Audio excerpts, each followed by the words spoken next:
Hello everyone, Kudus here, co-founder of Inframail. I wanted to make this quick video because I noticed a lot of people asking about the new Google spam rules, and they're like, what should I do? I don't know what's going on. I don't know how to fix it. I don't know how to not lose. So I made this quick little video, okay?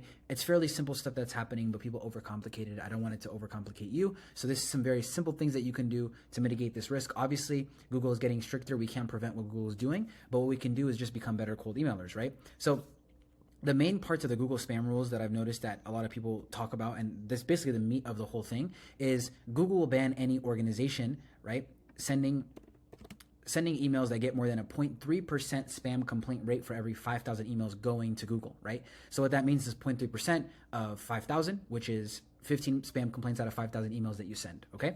And I can tell you, like, for example, with our newsletter that we have for Inframail, getting a spam complaint is very, very rare. Okay.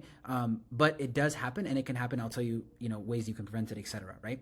And right here, when they say we'll ban any organization, what that means is two things. So if you're using Google or Microsoft or whatever it may be, right, an organization is defined as an admin panel for Google. So if you have, Google Workspace, and then you have like that admin that has, 20, 30, 40, 50 domains under it, that's a whole organization. So if they shut you down, right, that's basically what the admin panel is. And Matt Lucero talked about it in his newsletter as well. But we've, even talking with other people, I've noticed that an admin panel is a huge part of it. So if you, get a 0.3% spam complaint rate out of, let's say, 40 domains, and you have 40 domains under one admin panel, that admin panel will now get, temporarily banned from sending to Google for a certain allotted, amount of time. So that's basically, one aspect of it, and an IP, right? So if you're sending on a server and you have an IP or maybe multiple IPs, that whole organization, which is an IP, will get banned if you have higher than a 0.3% spam complaint rate, right? So ways to prevent losing. We're going to make it very, very simple, right? So if you're using Google or something else, you just get multiple admin panels. It's very difficult to do. It's kind of confusing. I mean, you just have to get multiple admin accounts, and then you have to use different, credit cards, preferably like virtual credit cards, etc. As far as, using something like Inframail, right, you just need multiple IPs. Going with the agency pack or something like that won't hurt you. Let's say if you have, 200 inboxes, spreading across 3 IPs will just only help you, because if that one IP goes down, right, because of that spam complaint rate issue, then now you can't send emails. You have to get a new IP, and then we have to rewarm up for 2 to 3 weeks with that new IP, and then you're going to stop sending emails, stops your outbound. So we don't want that to happen. If you have 3 IPs, one goes down, the other 2 are still there sending emails, and then while we are revamping one and rewarming one, you still have your outbound campaigns going, right? And then the most important thing, which I don't see a lot of people talking about, is that you have to add an unsubscribe link, right? A lot of us right now, when we send cold emails, don't add one. But the thing is, if you don't add one, the other person's just going to want to hit you as spam, right? And Google is making it very, very easy for other people to mark you as spam.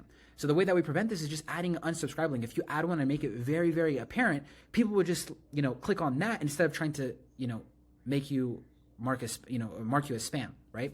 So add an unsubscribe link, right? Don't track your open rates or all that stuff. If you already know like that data, of course, in the beginning, you might want to do that. But in general, you don't want to add any links, but the unsubscribe link is a really, really good one to add, because it just prevents you from getting marked as spam. It's a very, very simple thing to do. And, they don't care if people unsub to you. They just care if they mark you as spam, right?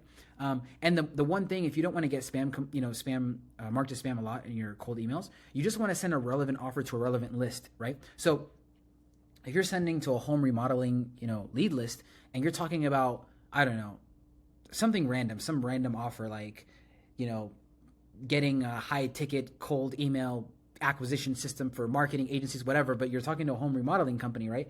They're going to mark you as spam because it's like, well, this is a random email. This is irrelevant to me, right? The whole point of cold emailing is having a relevant offer to a relevant list.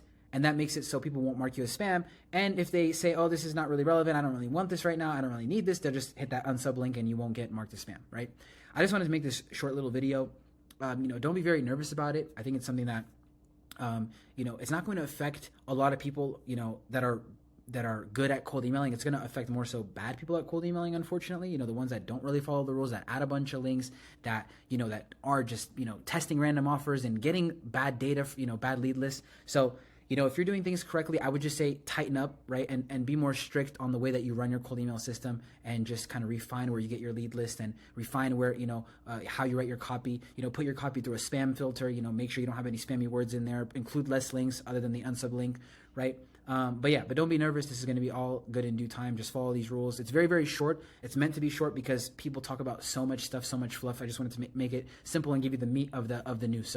So yeah, I hope that you enjoy this video, and comment below if you have any tips, suggestions, or anything like that that you think is relevant or helpful, or if I'm missing something, please do let me know. But other than that, peace out.